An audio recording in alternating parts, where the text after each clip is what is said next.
the afternoon of the first day of our trip back. It should be about 2 days and 2 nights. The ride was a lot rougher than we'd liked.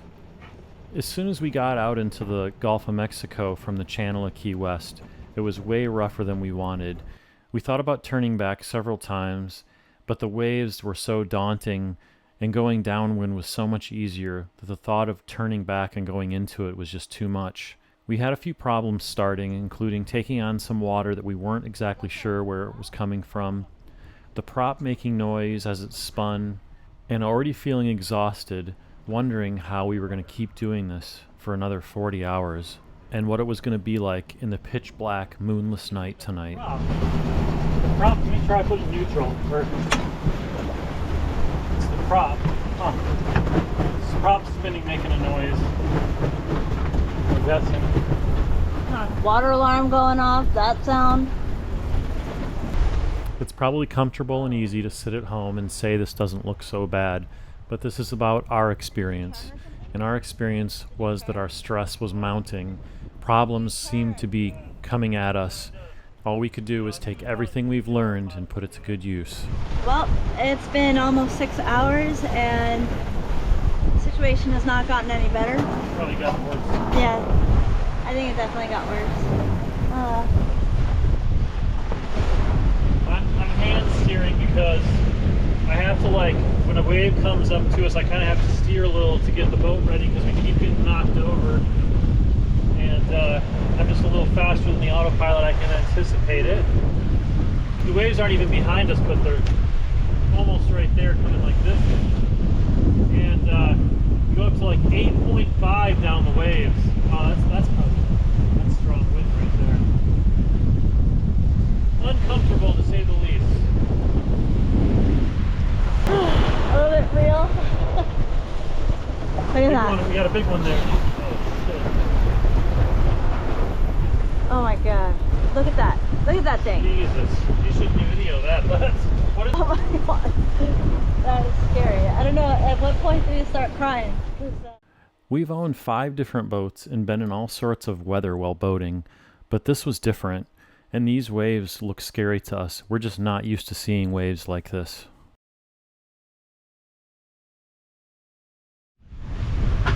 Well, 3 big waves came. I saw the first one and the second one were rough, and we were just recovering, kind of swinging back from the second one, and the third one caught us and we got knocked down. The whole boom went underwater. That side of the boat went underwater, and I don't know, like the cockpit filled up with water, and so we took a lot of water, we got everything wet, and it was an experience standing sideways in here.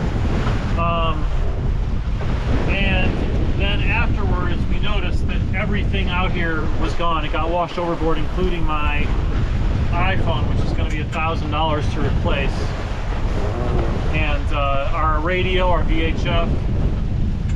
You know, it's a lesson to be learned, I guess, in these kind of conditions, to not leave it out. Trying to stay in good spirits here because what can you do? It's done. Getting knocked down like that in this kind of weather just shows you how vulnerable you are in a 28-foot coastal cruiser versus a nice, big, heavy, longer blue water boat.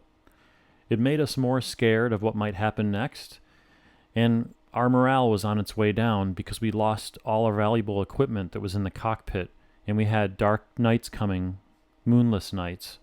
So we were both very apprehensive at this point and just trying to hold it together. I just want to point out that that boom you see up there with the sail on it, that was in the water. After we got knocked over, it was just draining water out of it. So just think about that for a minute, how tilted the boat would have to be for that to happen.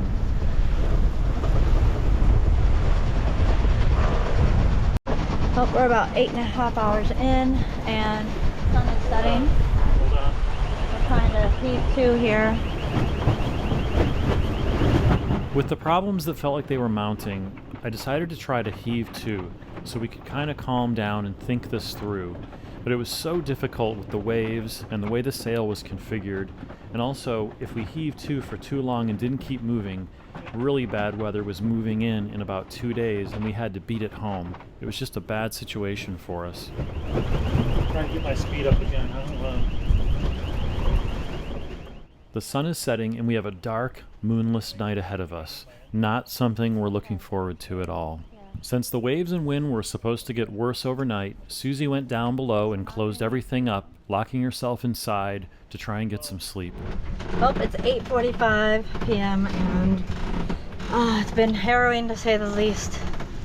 And Jason is having to manually steer out there still. So I can't see him, see the red light, but he's in there. Because these waves are relentless. It's just crazy. Swashing all around. Waves are bobbing us up and down and throwing us around. It's not fun at all.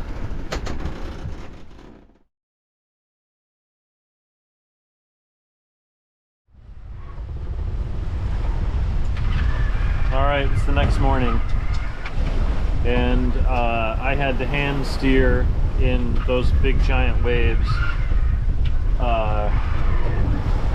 until like 3 a.m. and I was like falling asleep while I was awake. I would say something to Susie and then just be asleep the next moment and be off course. But we tried once to use autopilot, but it wanted to like dump us over. It would get caught up on waves because it wouldn't start. Like I could see the wave and start the turn and avoid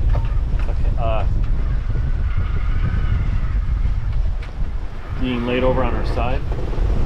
But around like 3 or 4 a.m.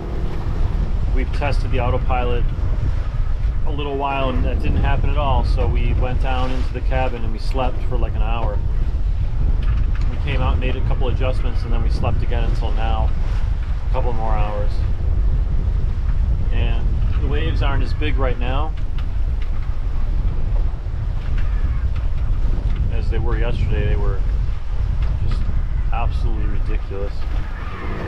And we're supposed to calm down from 18 to 15 miles an hour, or not, I don't know. By 7 p.m. or 6 p.m. Yeah. We didn't even get to our next waypoint until midnight tonight, and we're just waking up, so so much for like sailing along in the twilight on a pretty night with the moon out. Instead, got this.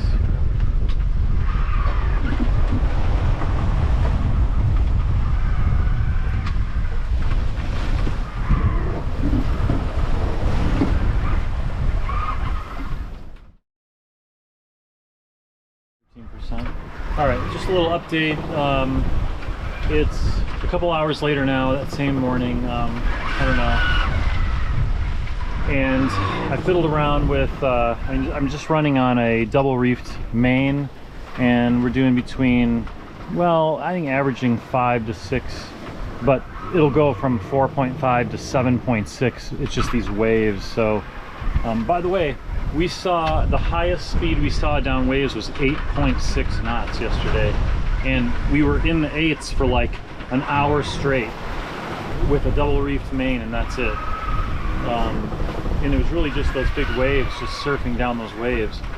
But anyways, I fiddled around with the Genoa, but it's like we're going between dead downwind and a little off and swerving a lot, so it just doesn't really work. And I can't get up there and put a pole out or anything. I can barely even go up there.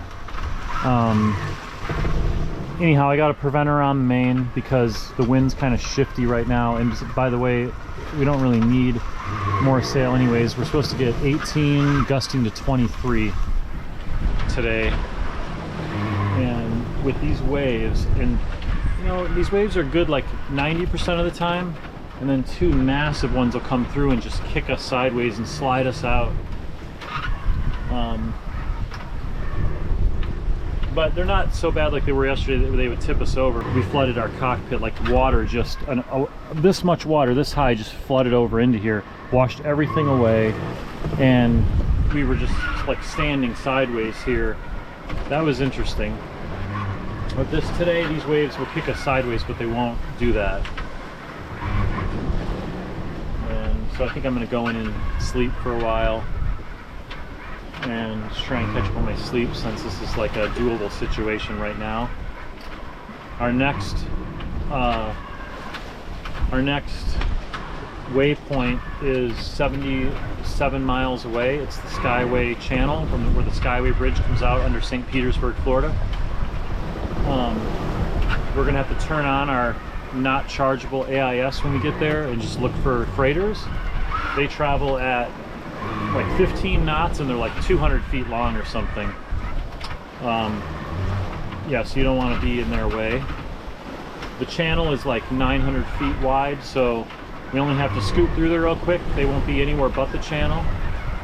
And so we'll turn our AIS on when we get close to that and see if we see anyone, and if we do, we'll just hold in place with our motor, or I don't know what we'll do. Check out these new rain boots I got. They came in super handy during our trip, so like all those splashes didn't get my shoes all wet. And yeah, they're pretty cool. You can buy these on Amazon. Slip-on. And check out mine too. Mine are a little bit stylish. I figured I could wear these even when I'm not on the boat. Oh, and by the way, I peed in that cup 3 times last night, standing right here, because there's no way in hell I could get in there. There's just no way I could get in there to go to the bathroom.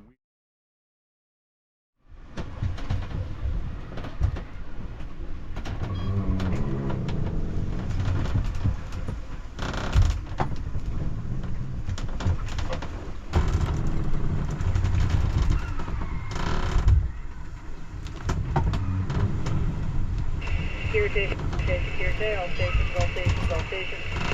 Start check your St. Petersburg, Florida, check your St. Pete.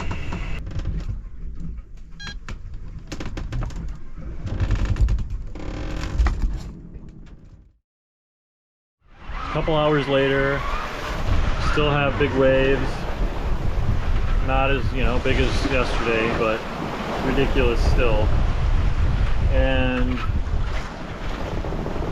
oh, I don't know. I took some naps.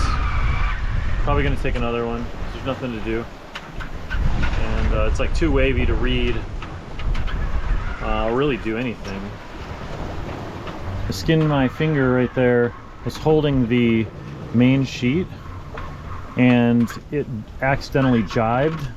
And when it flung over to that side, it pulled so hard that my finger rammed this wheel. And then while I'm sitting here, I just, since this is the side that's coming up real hard sometimes, I'm strapped on over here, so I really can't move much at all.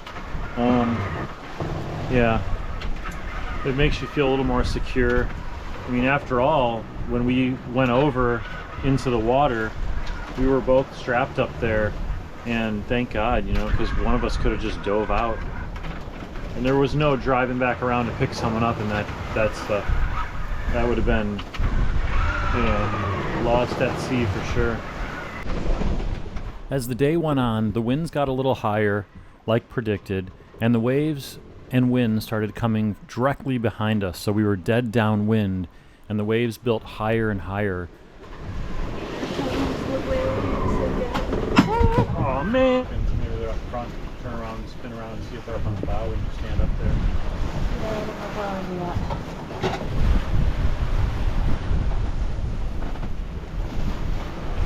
A couple hours later, and just kind of more of the same.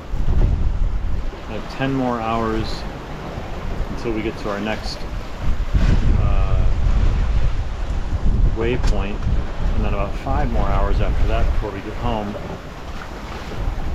And following seas, downwind with a double reef, and we still do 5 to 6.5, and then when we surf the waves, we did 10.3 at the most, and most of the time like maybe 8.5 surfing down the waves.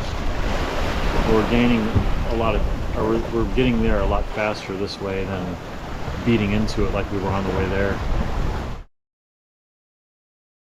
right, the wind picked up again. They said it would maybe gust to 23, and I'm just having to really be careful and watch my back here, because what happens is you start surfing down and turning like the boat wants to turn, and that's what happened when we got knocked down before. So I'm just watching my back and trying to stay level, and you know, we're going up to 8 or 9 knots sometimes, and the slowest would be like 4 or 5 rather when we climb, and we're still on the double reef main alone, dead downwind.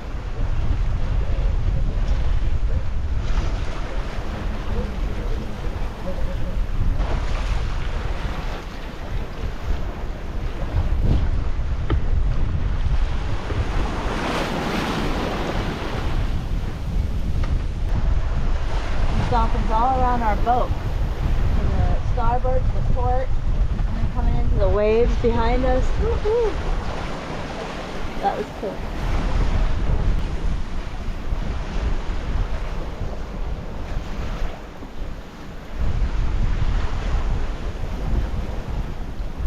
I wonder if they find us as entertaining as we find them.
Wave.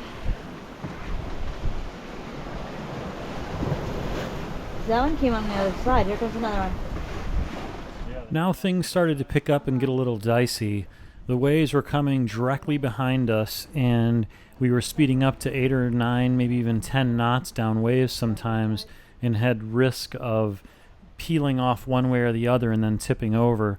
As you can see, they build up really steep behind us. A couple times they came right over the back of the boat, so we had to be really careful.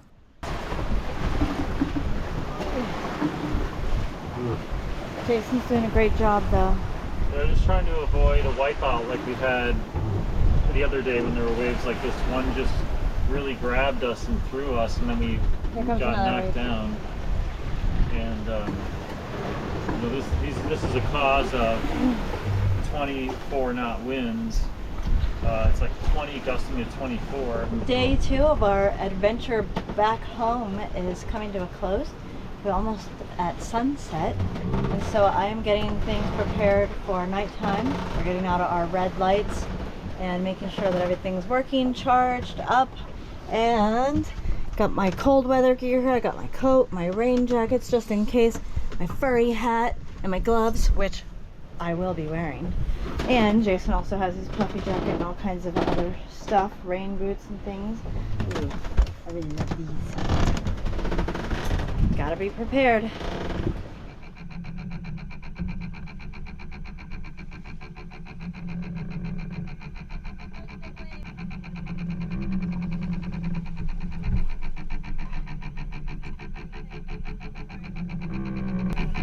Here you can hear the prop spinning. I don't know if that's the cutlass bearing or if it's maybe the zinc fell down and it's rubbing on part of the boat. I haven't looked at that yet. But look at the waves coming through us from behind. So we ride up and we ride down, and then they wash through us, and we kind of go nose up as they go under us.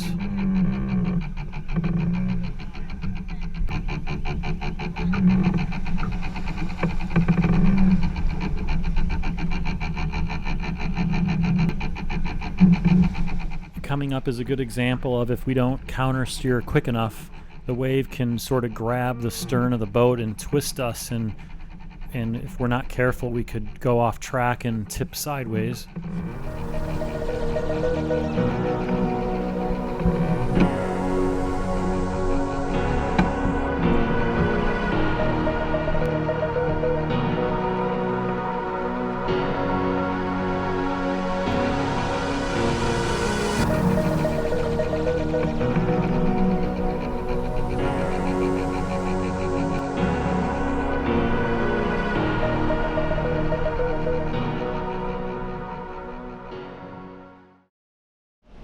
The sun is setting on our final night home.